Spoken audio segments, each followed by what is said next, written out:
guys, welcome back to my channel. If you are new here, my name is Key. Welcome you guys. I am so sorry. I know I've been gone for a while. I've been sick on and off for about a month now.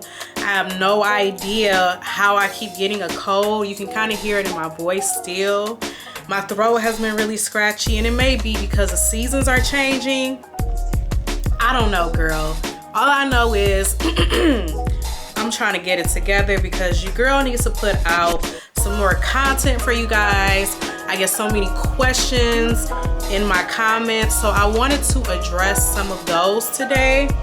So this video today will be things I wish I knew before I started a candle business. Girl, drum roll. Things that I wish I knew before I started a candle business. So I started my candle business in 2016. Candle making was somewhat popular, but not really what it is today in 2023. So yeah, back then, 2016, me and my mom, we were out shopping, and I'm like, you know what? Let me go in Michael's and see what kind of candle stuff they have. So mind you, like, Michael's and Hobby Lobby, they have always carried candle stuff, soap things, and fragrances. So I'm like, let me go check out their candle section. And this is me not knowing anything about the candle world.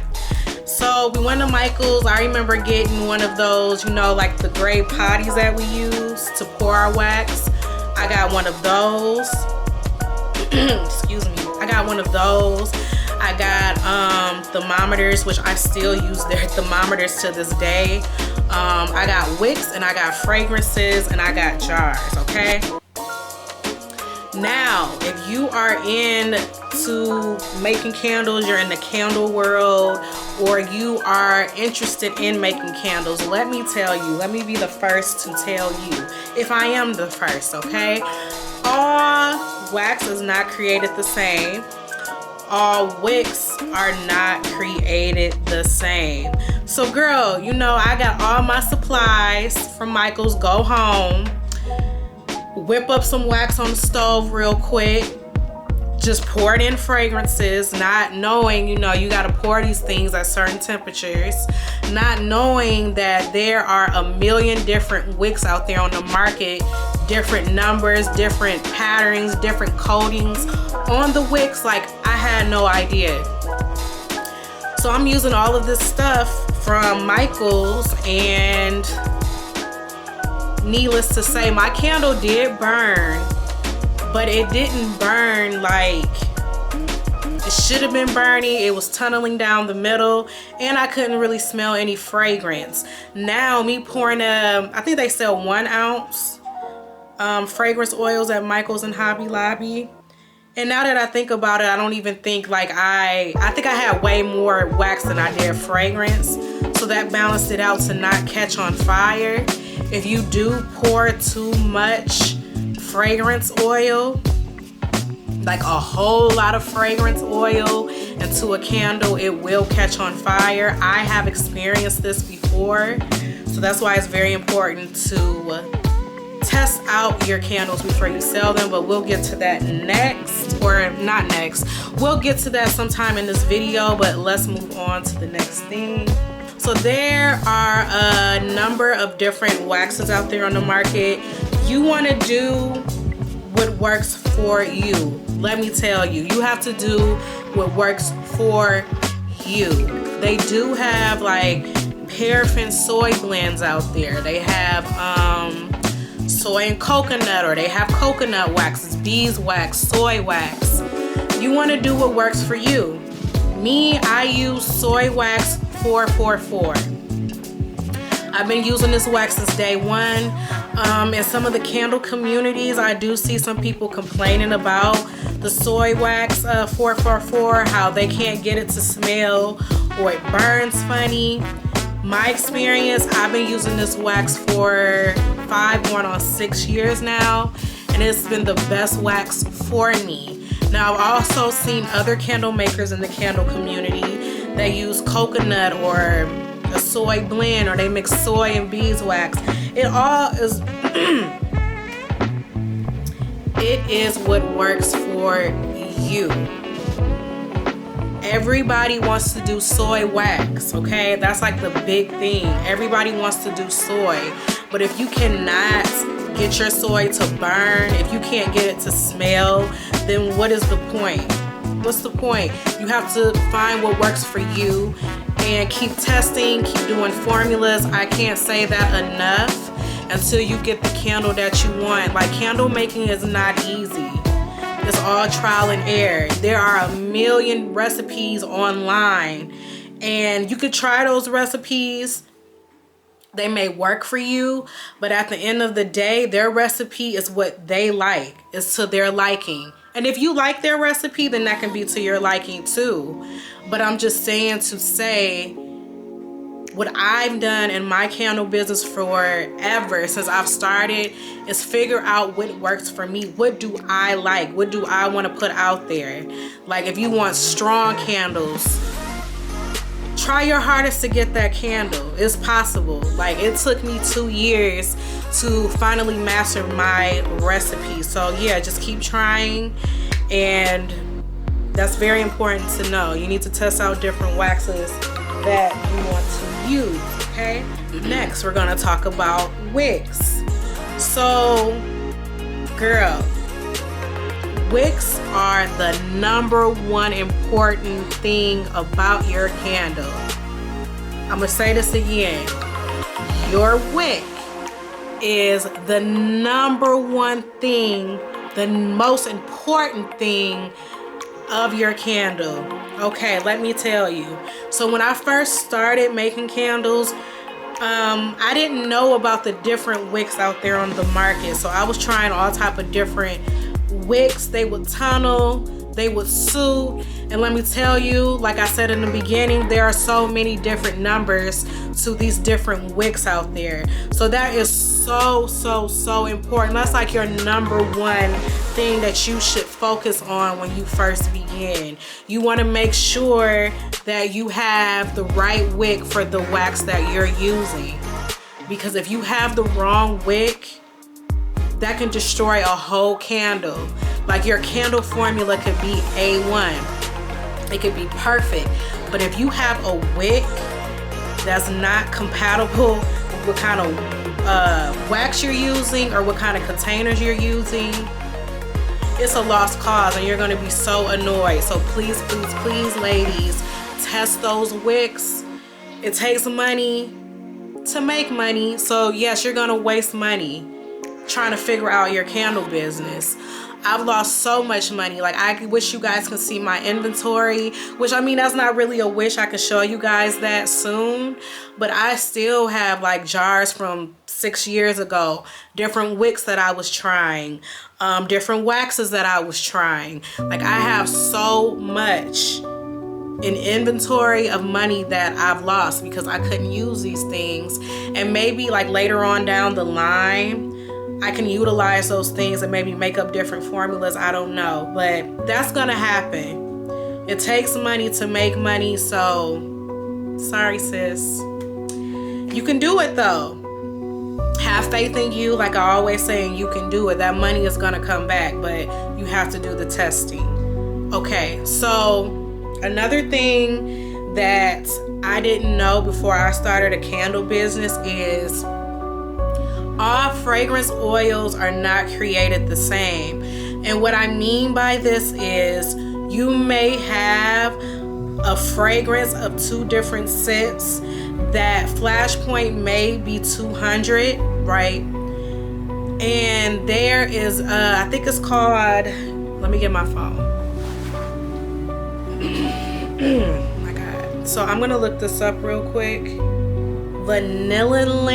Let me show you guys. So let me see, where is it?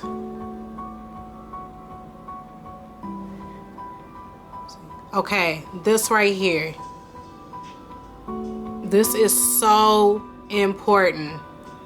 That is so important. I don't know how to pronounce that, but it's very, very, very important. Let me tell you guys.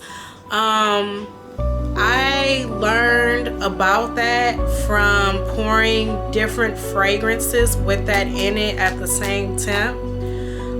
There is a candle that I have that's called Vibes, and there's also a candle that I have that's, let me back up. Blah, blah, blah. So yeah, that's the, whatever the word is, I can't explain it, but let me tell you guys, that matters. I've had some of my candles, like the whole top of it, catch on fire. Or not, well, I'm trying to explain it, I'm trying to think of it in my head. Or like the wicks, not the wicks, like the fire from the wicks would be lighting some of the wax pool up versus just staying within the wick, if that makes sense. I hope that makes sense. But that's so important, because me getting into candle making, you think that you can pour all fragrances at the same percentage, and that is not true. Like, you're gonna have some candles that are not candles, you're gonna have some fragrances that are way stronger than others, and typically when they're strong like that, they have that vanillin, whatever that is, in it, and you just want to be careful. That's why it's so important to test, because I remember like making a batch of candles. It was actually from my husband's birthday. I had people over and I wanted to burn Vibes. It's a candle that I have in my candle collection, and this specific candle, the fragrance that I put in that candle has that vanillin in it. And yeah, I left out of the room, it was burning just fine. And that's another thing, it was burning really fast. Like, if you use soy wax, you know soy wax burns really slow. So that was the first red flag. Like, this is burning too fast. And then I would see fire from the wick kind of expanding across the wax pool. So you just want to be mindful of that. Candle making requires a lot of testing. It really does. But like I said, there's so many recipes out there on the internet and even YouTube. And if you want to go by those specific people's formulas, then do that if it works for you. But if you want to create something that's near and dear to you, that you created, that you like personally, then it does take a lot of testing. Okay, and another part of candle making, you have to make sure that you know how to package your candles properly. Let me say that again. You have to make sure that you package your candles properly to be shipped, because if you don't, your candles are gonna break. You're gonna lose out on money, because you're gonna have to send your customers another candle of those same candles or candles that broke, and you're gonna have to pay for shipping. So it's like so much money lost if you do not package your candles correctly. And I highly recommend that you go watch my packaging video that I made a few months ago. It just shows you different techniques of what I use to package my candles on a budget, and that was for Christmas. We're actually about to transition into spring, so that's super exciting. I cannot wait for you guys to see that. I will update you guys, but just for an example, to see how to properly ship out your candles, go check that video out. Okay, heat gun. So I also want to talk about using a heat gun. Using a heat gun is very important. You're gonna want to warm your jars because you don't want the wax to separate.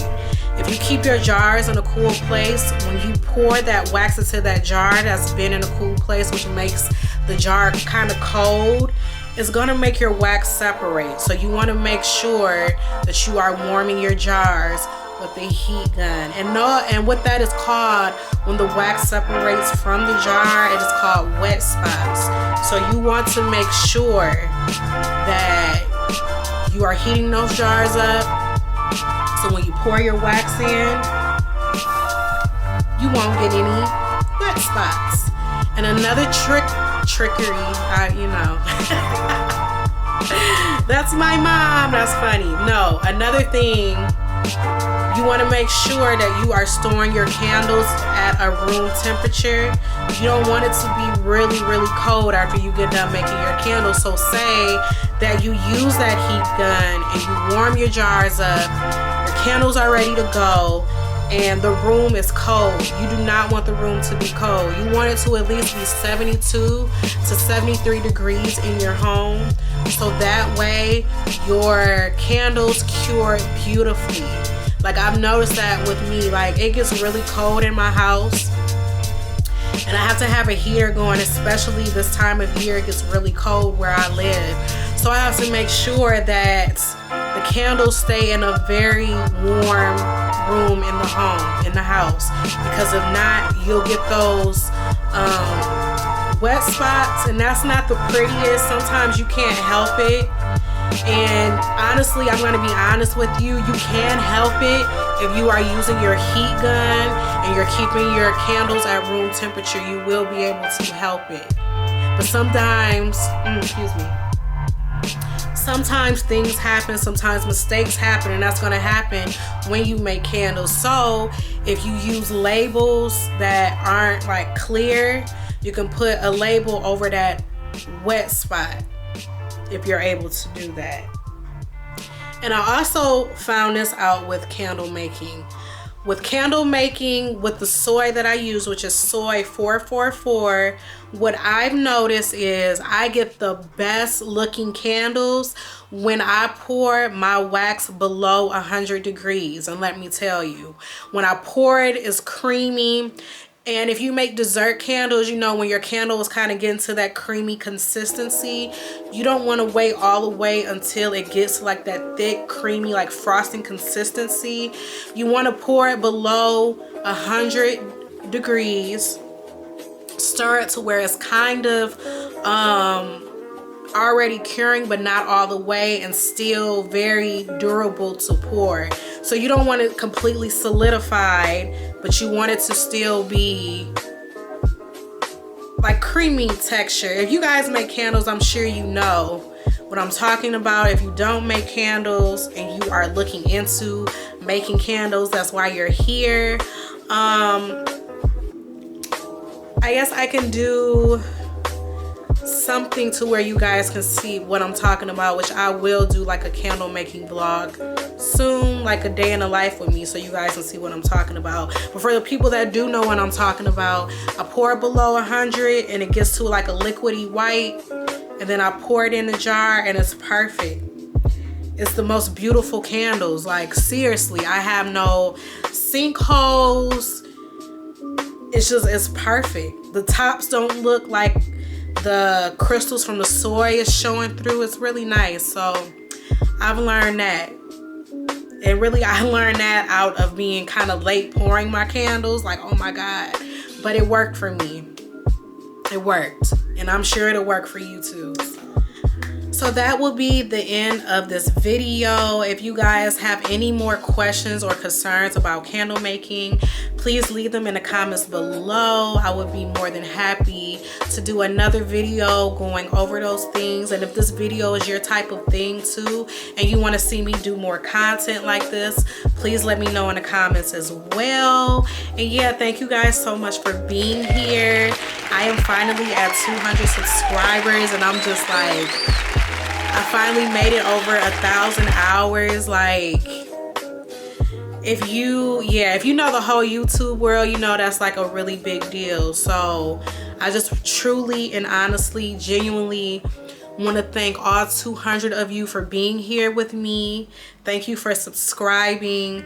Thank you for getting my channel on more recommendation pages and home pages.